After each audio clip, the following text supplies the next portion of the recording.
This is United States History 202, presentation for the New South. So what we're going to do in this particular presentation is look at the South in the period following the theoretical end of Reconstruction. But what you're looking at here in the New South is basically economic Reconstruction continuing and this recreation of the United States under a different model. And we often call that the New South. So we're going to talk about a variety of different aspects in the New South, and just like in the other presentations where I have links, there are a number of links in this particular presentation that I'd like you to go out and look at. And again, they are open for me to test you on. So please take the time to watch the links. And they're good stuff to watch, and valuable information. All right, so let's talk about the New South.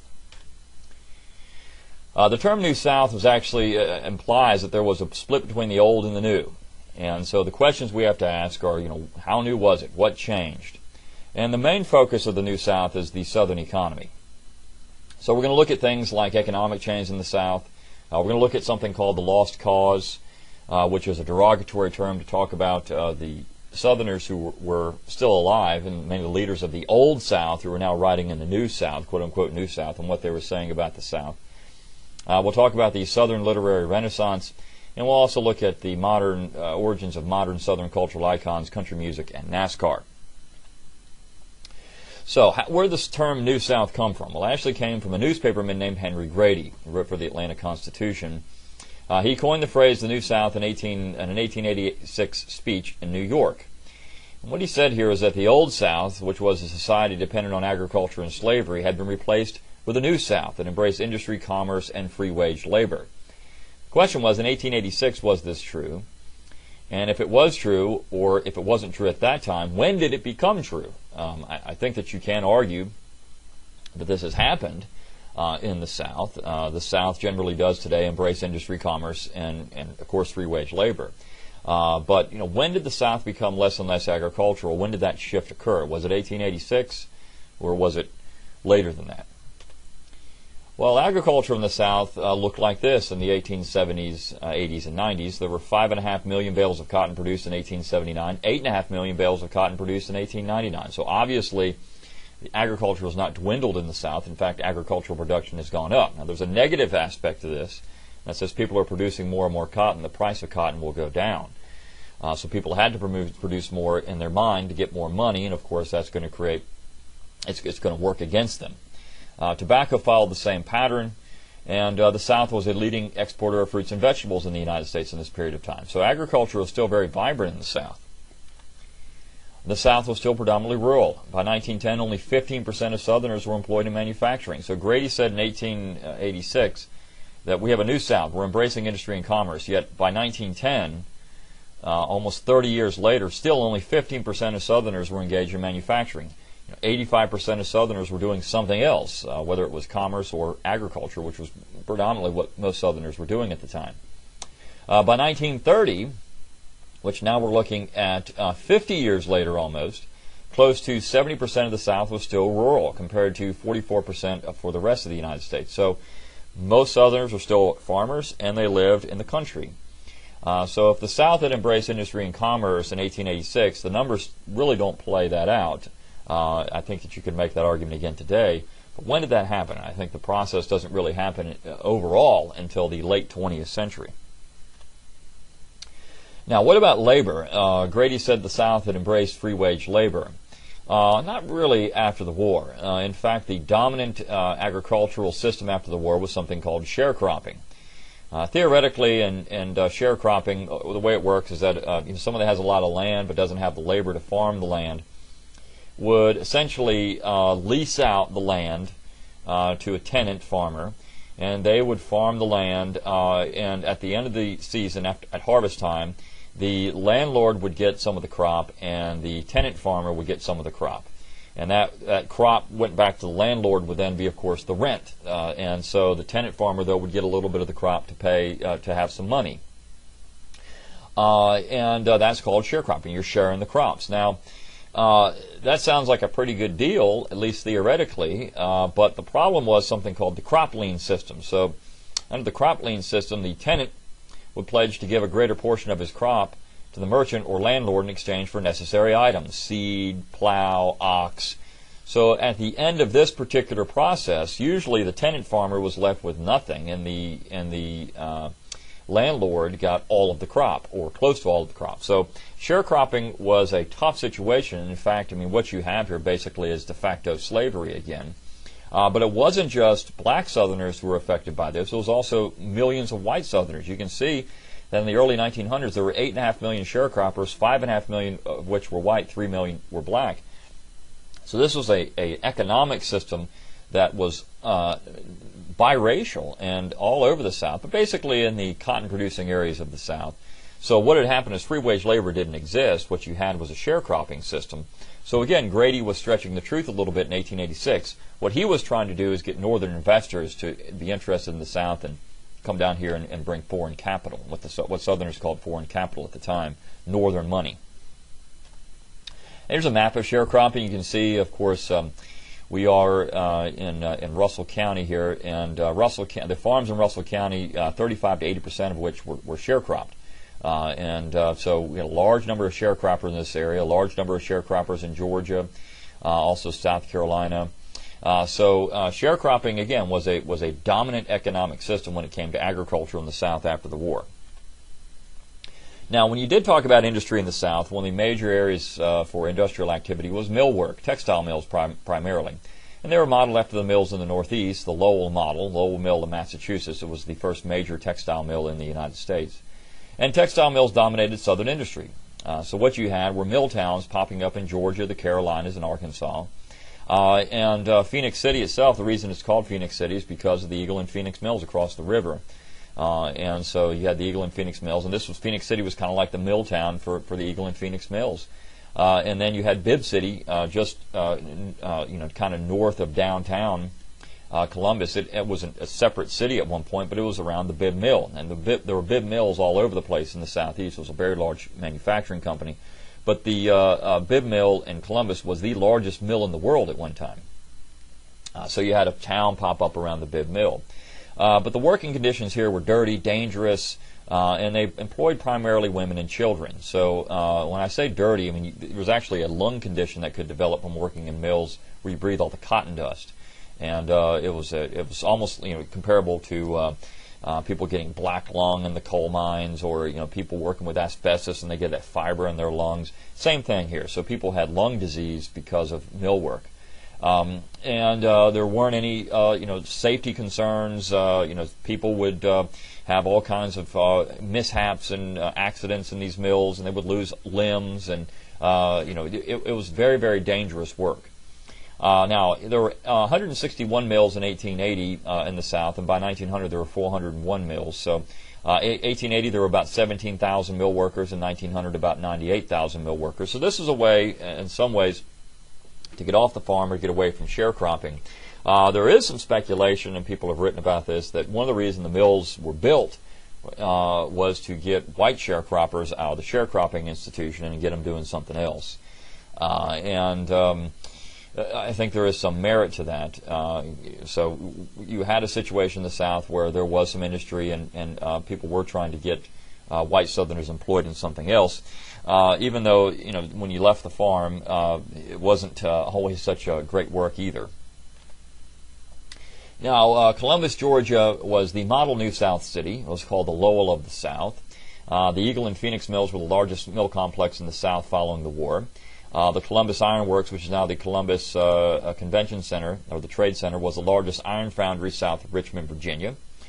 Columbus produced textiles, iron, oil, paint, gas, marble, tin, copper, flour and grist, brick and tile, clothing, bagging and barrels, tobacco and cigars. So a tremendous amount of industrial products and manufactured goods were made here.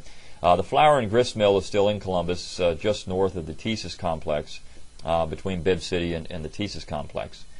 The first commercial ice machine was produced in Columbus at the Iron Works in 1873. Coca-Cola and RC Cola were invented and produced in Columbus.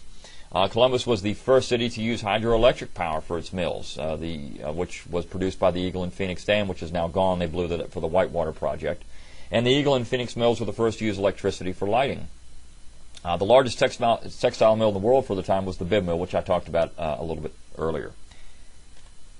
There's an image of the Eagle and Phoenix mills from a postcard from the early 20th century. So this is what it looked like. Now, of course, they've made the Eagle and Phoenix mills into a apartment complex. So there's mill number 3 was the first, and it's the one on the furthest right. That was the first to be made into apartments or condominiums. Mill number 2, which is the furthest on the left, is now made into condominiums, and now they're working on mill number 1, which is just to the right, the taller building of mill number 2. The machine shop was between those, and you can see there were some other buildings. But this, and then you see the dam, which is now gone. But that dam produced the power for the Eagle and Phoenix mills. They did actually. You can't see them in this particular picture because they're not there yet. But the hydroelectric power stations, which are out on the river, which were built a little bit later to produce the electricity. There's the bib mill before it burned down.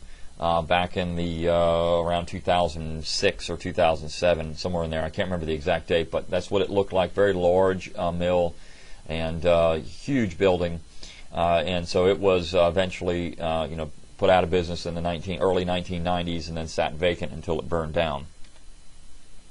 There used to be riverboats on the Columbus in Chattahoochee River in Columbus, and so there was a riverboat dock down near the ironworks. And that's now gone, but you used to have riverboat traffic up and down the river.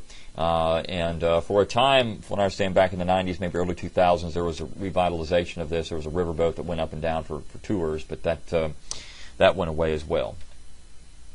Here's an image of Columbus, Georgia. And if you have a little time, you could download this image and blow it up. But you can see this is Columbus, Georgia in about 1884, I think, somewhere in there. But you can see all the different industries and the names of the streets and the bridges and the mills and other things that are there. You can see Columbus was fairly well developed. Some of the areas that are developed now, though, were not developed at this time. Back up where the hospitals are was very much the country at that point. And you can see there were some other mill complexes out there. But this is Columbus. And you can also see the Phoenix City side was not very well developed. There wasn't a whole lot down there in the 1880s. All right, now Samuel Spencer was an important guy in Columbus, Georgia. He lived from 1847 to 1906. He was a Confederate veteran, but after the war was over, he thought that the South needed to industrialize, and so he had a vision for a Southern railway system. So in that regard, he's called the father of the Southern railway system. Under his stewardship, there was extensive growth in the Southern railway system, which was financed in part by J.P. Morgan, which again they called foreign capital. But I mentioned before that the Compromise of 1876.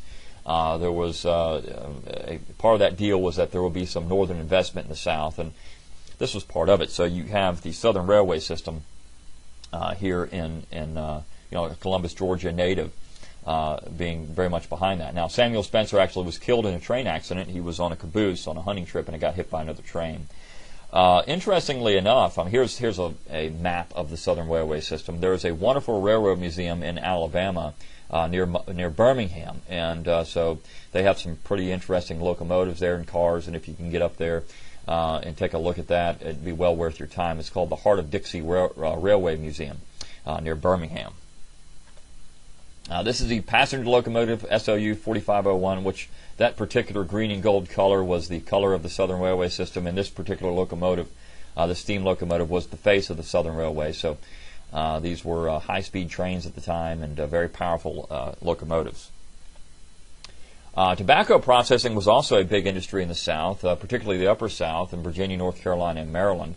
And that's because a man named James Bonsack invented a cigarette rolling machine in 1880. And this was a contest put out by a company called Allen and Ginter Tobacco, who could produce a high-quality cigarette rolling machine. Now, Allen Ginter that name is still around. If anyone's out there a sports memorabilia fan, there's actually a Topps trading card company now has Allen and Ginter cards because they were the first cards, baseball cards. They used to be in tobacco packs, cigarette packs. So Allen and Ginter had this cigarette rolling machine, and they would put baseball cards in their packs, and that's where you have the very famous baseball cards of the early period, which are worth thousands of dollars each now. This cigarette rolling machine can produce 120,000 sticks in about 10 hours, which revolutionized the industry. No longer did you have the ladies here rolling cigarettes. You could just have a machine do it, and that made everything a lot more effective and efficient. Now, James B. Duke was a very famous tobacco pioneer. He had something called the American Tobacco Company, which produced brands like Lucky Strike, Pall Mall, and Bull Durham. He also had other industries, other interests, and Duke Mills, Duke Power. But James, and of course, Duke University in North Carolina was founded by him. So the American Tobacco Company was the largest tobacco company in the country at one time. And Lucky Strike was the most popular brand in the United States up until about the 1960s. And then it was supplanted by the R.J. Reynolds Tobacco Company and their number one brand, which was Winston. So they were the main competition for the American Tobacco Company, and their two most famous brands were Winston and Camel. Here's a Chesterfield smoking ad from 1937. You can see that they use all kinds of different imagery for get people to smoke. This case, the woman has the football star, so if you smoke Chesterfield, you get the football star. Here's a Camel ad from 1944. So if you're going to storm the beaches of Normandy, you might as well have a camel. And the thing that R.J. Reynolds tried to do, they suit me to a T. So they had like this scientific thing, and the T zone, and you're going to see that in the if you watch the link for the R.J. Reynolds ad. But the T zone, it was the area for the taste in the throat, and how hard it was on your throat, or how well it tastes, so that was a marketing technique. Here's a Bull Durham ad from the late 19th century. So the Prince of Wales smokes Bull Durham, so you should too. It's good. Now, other southern industries, the cottonseed oil industry, the steel industry, coal mining, furniture manufacturing, iron industry. You had the timber industry and paper manufacturing in the wiregrass of Alabama. So there was some industry here. But again, most Southerners were still engaged in agriculture even into the middle of the 20th century. Now, as far as the steel industry, Birmingham, Alabama was established in the late 19th century as a steel town. It had all the natural resources necessary to produce steel. The above photo was taken in about 1916, just 30 years after the city was founded. So in 30 years, there was tremendous growth in this particular city.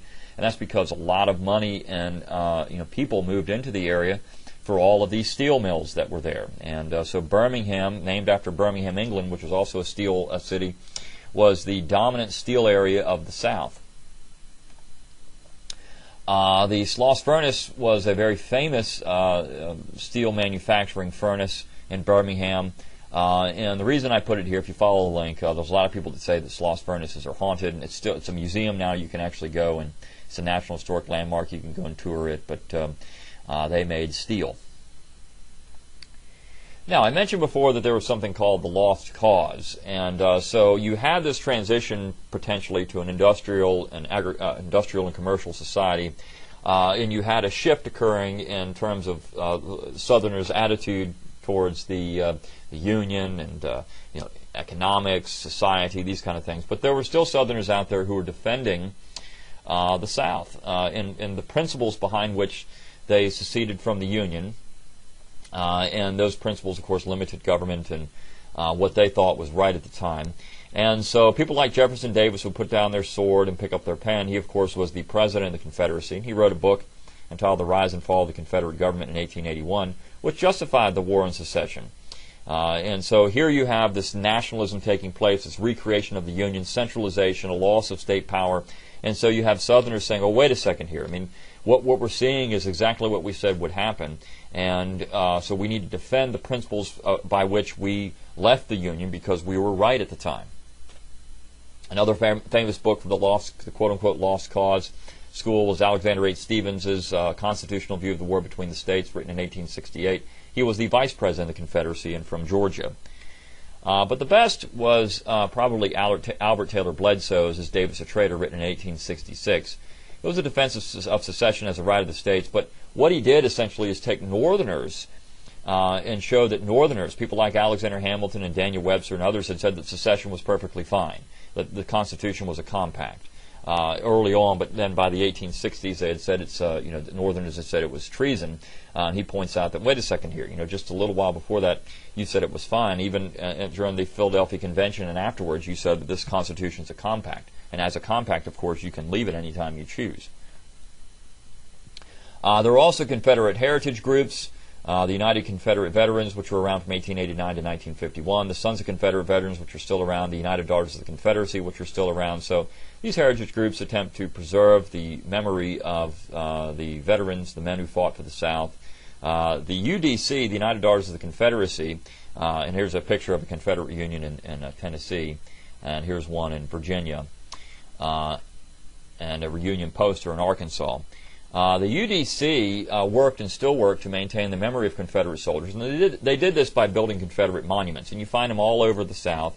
In fact, they also had a Confederate Memorial Day, and the first Confederate Memorial Day was held in April of 1866 at Linwood Cemetery in Columbus. So Columbus has the designation of being the first city to have a Confederate Memorial Day in April of 1866. Here is the Confederate Monument in Columbus, Georgia. It's on Broadway. And it's still there, so not many people visit it anymore, but it's still there in Columbus, downtown. Here is the Jefferson Davis Monument in Richmond, Virginia. You saw that in the picture made in 1907. Another example of the lost cause in literature, anyways, was the book Gone with the Wind, written by Margaret Mitchell. This is a very popular book at the time, bestseller, and then, of course, made into a film. And the link I have there is the film. If you've never seen it before or read the book, it's a really good book, and it takes the South from just before the war through Reconstruction. Some would say it's a very romantic image of the South, but Margaret Mitchell was from the South, and I think Southerners did. Of course, they would say things to spin a positive light on their section, but a lot of the time they were doing this because there was such a tax being levied on the South. So they were trying to change minds and say, well, wait a second, it's not as bad as you think, or it's not all bad. The Southerners are not demons. We don't have horns growing out of our heads.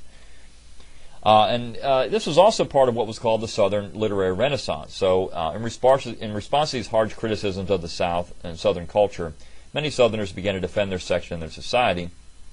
Much of this literature focused on the conservative culture of the South. And the nicest example of that is a book entitled I'll Take My Stand, written in 1930 by 12 Southerners, the Southern Agrarians. In their view, Southerners were the last Americans to resist consumerism and industrialization.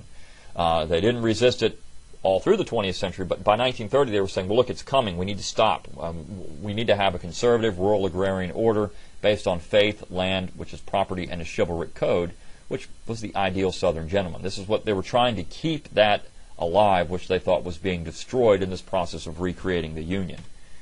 The interesting thing about that book is a lot of people like it, both on the left and the right, because of the environmentalism in the book. They have agriculture. It's not an ardent capitalist book. In fact, they do believe in free markets, but in a little different way. And land redistribution is one of the things that they want. They want everyone to have ample land and equal land. So they're not necessarily 100% pro-capitalist. So, but of course they do advocate this conservative order of the South.